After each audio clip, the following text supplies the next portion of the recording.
Welcome to Pushback. I'm Aaron Maté. After its assassination of Iranian General Qassem Soleimani, the Trump administration predicted that Soleimani's murder would be welcomed across the Middle East.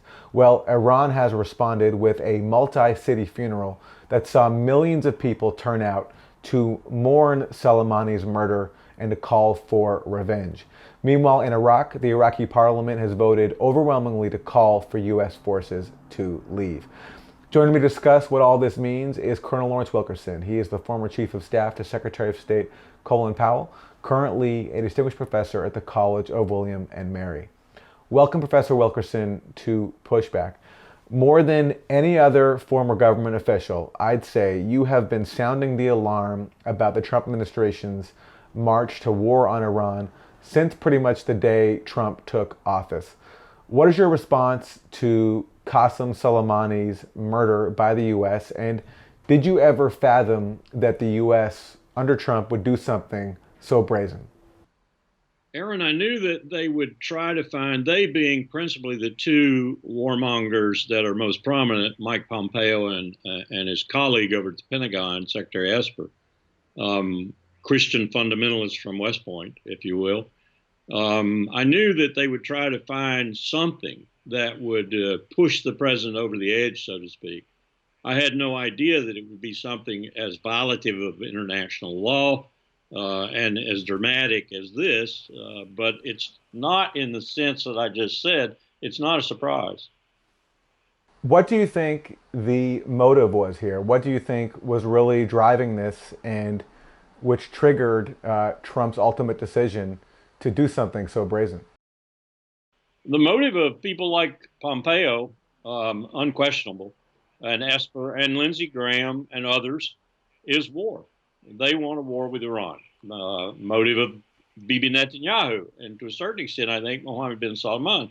They all want the United States to at least bomb Iran, at least exercise some of the packages we have, the war plan packages we have, and bomb Iran. And that's their motivation. Now, Trump is a different animal altogether. Trump, I don't think, really wants a full-blown war or even a major bombing campaign against Iran. He knows that'll drive a lot of his base away from him because a lot of his base voted for him because he said he was against these stupid, endless wars. And they see that there may be something questionable about that, especially if he brings us into yet another war in Southwest Asia, in the Middle East. So Trump, I think, did this more for domestic political purposes than anything else. He's imperiled right now. The impeachment grows apace. There's a revelation every day. There are going to be more revelations. And he's going to get in deeper and deeper political water, and he's going to erode his base as that happens. And so I think he did this as much to deflect attention away from his political problems as he did to do something dramatic with regard to Iran. Colonel Wilkerson, having served in the Bush administration and witnessed the doctoring and manipulation of evidence to make a phony case for invading Iraq, I'm wondering about the parallels you see to the Trump administration today. You have Trump citing alleged intelligence claiming that Qassem Soleimani was involved in planning an imminent attack on U.S. forces. You have Mike Pence making false claims about Iran's ties to al-Qaeda and 9/11. And you have Secretary of State Mike Pompeo sort of echoing Donald Rumsfeld's comments about freedom being untidy when he says, speaking to Meet the Press, that ultimately this attack, this assassination, will make the U.S. safer, quote, even if there's a little noise here in the interim, unquote. What I would say is these lies are not nearly as good as Dick Cheney's lies or Donald Rumsfeld's lies. Go back and look at some of those press conferences that those guys conducted. I mean, their lies were pretty well rounded and pretty well shaped. These lies are risible. They're laughable, especially Pence's. There is no connection between Soleimani and al-Qaeda. They hated al-Qaeda. Soleimani was helping us, as were other Iranians of his type, in Afghanistan in the beginning days of our operation there to oust the Taliban and go after al-Qaeda. They continued to help us. right up to the Axis of Evil speech that was pretty much impolitic for George Bush to do at that time because they were, in fact, helping us. And even with that, even with being included in the Axis of Evil, they were still helping us right up to the Bonn Conference and the selection of Karzai to be the, at that time, interim leader of Afghanistan as we brought the Taliban down and chased al-Qaeda out. So that their comments are just risible. And this comment by Pompeo that democracy or freedom or whatever is just untidy. Remember what happened after that. Rumsfeld was fired. Remember that we had an insurgency that killed thousands of American boys and girls and wounded thousands more. Remember that we lost the war in Iraq and started the ravages we see in the Middle East today. Everything that's happening in the Middle East today, in Southwest Asia, that is bad, the United States started when it invaded Iraq in 2003. So these guys are not even the kind, the caliber, the talented liars that I had around me in the Bush administration. They're laughable. They're jokesters. I want to go to a clip from General Wesley Clark, who formerly served as the Supreme Allied Commander for NATO. And he made a very famous comment after he left military service, talking about how he heard about plans for the U.S. to take out 7 countries in 5 years. And one of those countries is Iran. Let's go to that clip. About 10 days after 9/11, I went through the Pentagon and I saw Secretary Rumsfeld and Deputy Secretary Wolfowitz. I went downstairs just to say hello to some of the people on the Joint Staff who used to work for me. And one of the generals called me in. He said, "Sir, you got to come in. You got to come in and talk to me a second." I said, "Well, you're too busy." He said, "No." He says, "We've made the decision. We're going to war with Iraq." So I came back to see him a few weeks later, and by that time we were bombing in Afghanistan. I said, "Are we still going to war with Iraq?" And he said, "Oh, it's worse than that." He said, he reached over on his desk, he picked up a piece of paper, and he said, I just got this down from upstairs, meaning the Secretary of Defense's office today, and he said, "This is a memo that describes how we're going to take out 7 countries in 5 years, starting with Iraq and then Syria, Lebanon, Libya, Somalia, Sudan, and finishing off Iran." So that's Wesley Clark recounting an exchange he had inside the Pentagon. The Secretary of Defense he is referring to at that time was, of course, Donald Rumsfeld. Colonel Wilkerson, you served in that administration. You served with Donald Rumsfeld. Does General Clark's recollection and what he claims he overheard, does that track with what you witnessed when you were serving inside that same government? I would only make one change to what he said. I had a security clearance, and I did see it. And what he said is basically correct. Now, I will say that I just saw the next plans. The next plans were for Syria. Syria just fell right in line with Iraq because we thought it was going to be swift, quick, roses in the street, candy in the bars, and so forth. Everything was going to be over very quickly. Rumsfeld thought we'd be out of Iraq by August, and we'd bounce right over into Syria. And we thought that Syria would be sufficiently cowed by how fast we did Iraq, and it wouldn't be very hard in Syria. And then we'd move on from there. I actually saw the contingency planning for that, classified contingency planning. So I don't know that the plan was that elaborate, but I don't doubt General Clark. I suspect it was. And this shows you, as one person said to me at the time, sort of reflecting General Clark's impression, these people don't know what they're doing. They're totally incompetent. This was an Air Force 3-star general. And my impression was just the same. That was right before I was kicked out of the Pentagon. I had gone to the Pentagon to restart something George Marshall had done when he was the Secretary of State and had George Kennan in his policy planning apparatus, joint staff talks. And so I had started talks under Richard Haas's tutelage. He was the head of policy planning for state. I was working for Richard at the time. I'd started joint staff talks with the J5, General Casey at the time, in the Pentagon. And we had met twice to discuss things like China, Korea, and so forth, and to bring the diplomats and the warriors together again in a formal sort of way. Well, I got kicked out. I got kicked out of the Pentagon because Rumsfeld said he didn't want any contact between state and defense. And I think one of the reasons I got kicked out was because they had an inkling that I had been privy to some things they didn't want me to be privy to. Like what? Like that plan for Syria. Well, in a separate segment, we're going to talk more about Syria because there are some new developments when it comes to U.S. regime change efforts there, particularly potential manipulation of the OPCW. But sticking to Iran, you were also involved back in the Bush administration in efforts to transmit overtures from Iran, if I have it correctly. After the U.S. invasion, there were some overtures from Iran, possibly involving Qassem Soleimani. And if I have the history right, you fielded some of those offers and tried to share them inside the government. Do I have that right? You have it basically right. I saw it when it came in, but the history of that is as elaborate as Trita Parsi, for example, has made it in his book, and maybe even beyond that. My memory of it is that we in policy planning prepared a sort of non-paper. A non-paper is something with no indicia on it. It doesn't indicate what government it came from or anything else.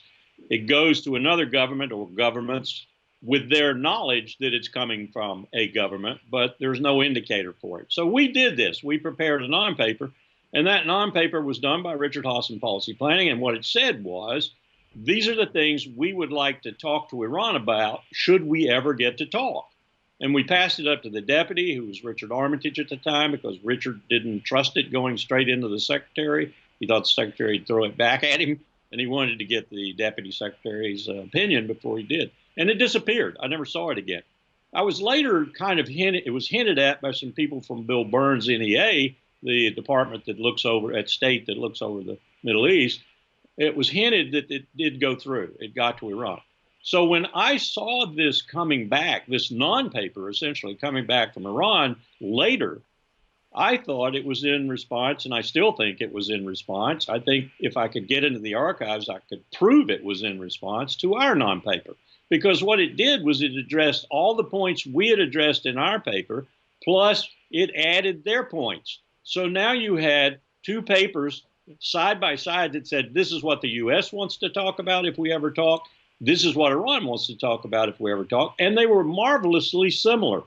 They were incredibly similar. They included the nuclear program. And so when I saw that come across, I was, euphoric for a moment or two because I thought, well, our protecting power in Tehran, the Swiss, has passed this on to Geneva. They passed it on to us. And now we have this in our hands and we have the prospects of dialogue. I knew that the president liked the idea of dialogue with Iran. He did not like Dick Cheney's idea of we don't talk to evil and we never will talk to Iran, therefore. The president didn't like that. It was his second term before he finally put Cheney in the closet on Iran and essentially said, go away, because he did start the process that Obama picked up on and negotiated the JCPOA through later. So President Bush was not as indisposed to dialogue as Dick Cheney was. Dick Cheney did everything he could, though, to stop that from happening. And this is one case where this happened. Now, I said this in public 2006, 2007 or so, and I got rebuked by my own Secretary of State, my own boss. Little did I know that he had, according to him now, he had told, on Bill Burns' advice, the Assistant Secretary for NEA, for Near East and for the region, Bill Burns, he had told the White House that he didn't think this was a serious offer. On the advice of Bill Burns, he had told the White House he didn't think this was a serious offer. Condi Rice, the National Security Advisor, said initially that she never saw it, which was a lie or a lapse of memory. She did, in fact, see it. One of her staffers, Flint Leverett's wife, came out and essentially said, oh, yes, you did, Madam National Security Advisor. And so she had to retract her statement and say, yes, she did see it. But for some reason, it wasn't treated as important as it probably should have been. I suspect from my own boss, Secretary Powell was so embroiled in a battle with Dick Cheney over North Korea and trying to deal with North Korea the way he thought we should against Dick Cheney's, again, statement that we don't talk to evil, therefore we couldn't talk to the North Koreans, that he didn't want to take on another fight. he just did not want to take on another fight of equal proportions. He wanted to get rid of the North Korean one if he could first. And so he just discarded this attempt. But it was, as you intimated, and as Trita talks about in his book, it was a missed opportunity to resume dialogue and effective dialogue much earlier than we eventually did with Obama and the secret talks that led to the nuclear agreement with Iran.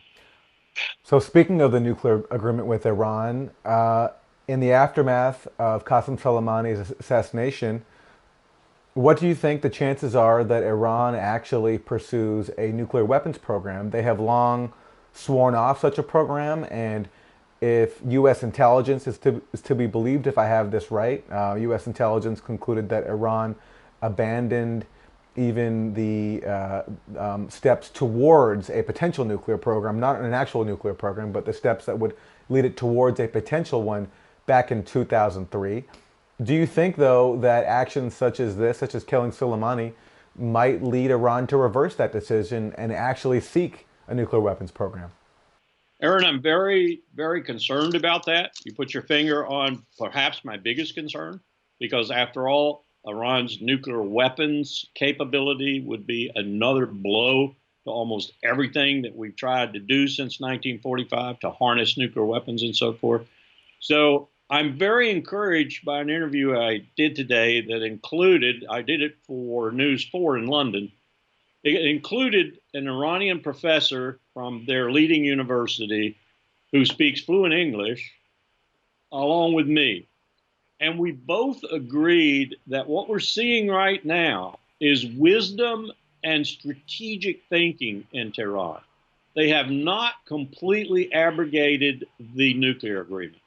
They have not said they're going to withdraw from the Non-Proliferation Treaty, and they have not kicked out the inspectors, as Kim Jong-il, now Kim Jong-un, has done in North Korea. So we agreed that right now they're being pretty wise in Tehran. They're going to respond to this act. They're going to retaliate, but they're thinking about keeping it on a, what you might call, proportional level. So what does that mean? I don't know. Maybe some attacks against Israel by Hezbollah, maybe some attacks against U.S. forces in the region, maybe some more attacks against Saudi oil infrastructure or whatever. But it will be proportional because they want to keep China and they want to keep Russia in the agreement, and they want to keep the Europeans in the agreement and keep the Europeans working on the resolution process they were working on, and indeed might have been very close to success to get Iran out of the complete effect of the sanctions that Pompeo and others have put them under. So I'm somewhat encouraged by the fact that it looks like the Iranians are being very smart here, much better than us, much more strategic than us, and they're trying to fashion a response to this.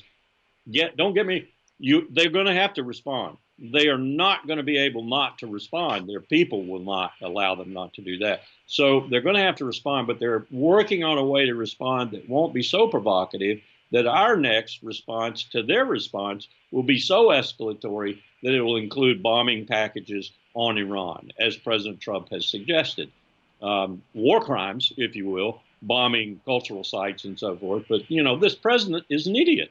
He doesn't know what he's saying from one moment to the next.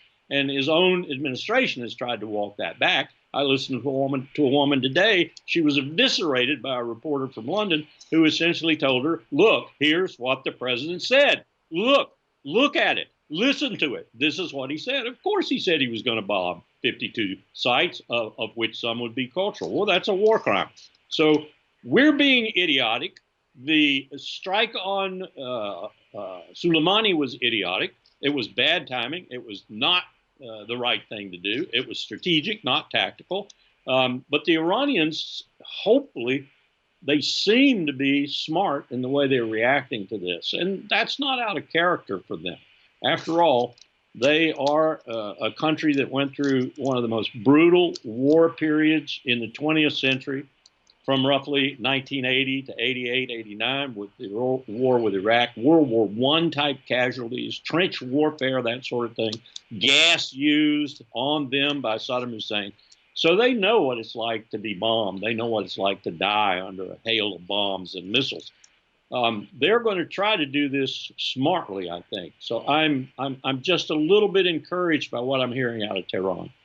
And that war by Saddam Hussein, of course, was supported by the United States, Yes. even Yeah. arming Saddam Hussein and providing him with diplomatic cover. Yeah. The joke was that we knew that Saddam Hussein had chemical weapons because we sold him the precursors, and Donald Rumsfeld was the emissary. That's right, famously shaking his hand in that video. Let me ask you finally, Colonel, as we wrap this part.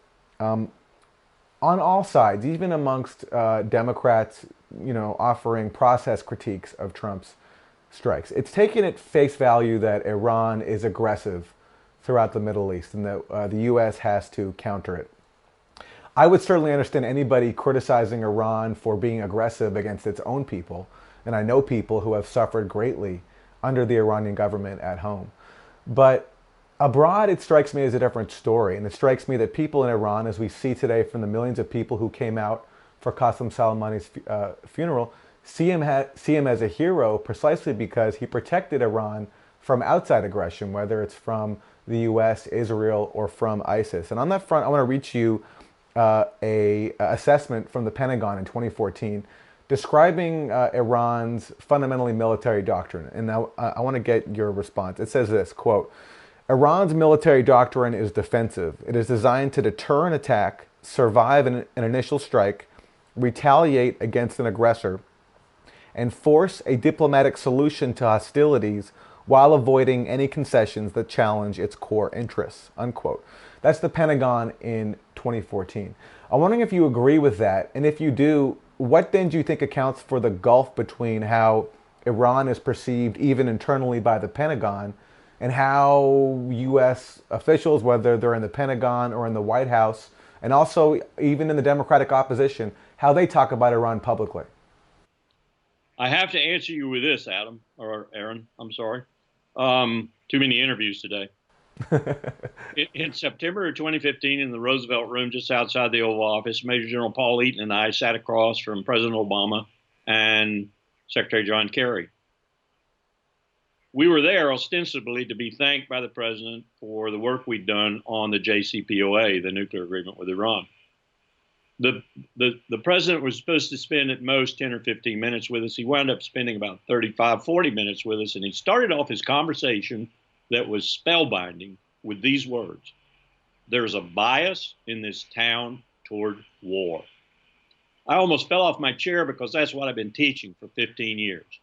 And I was sitting in front of a president who was admitting it to me.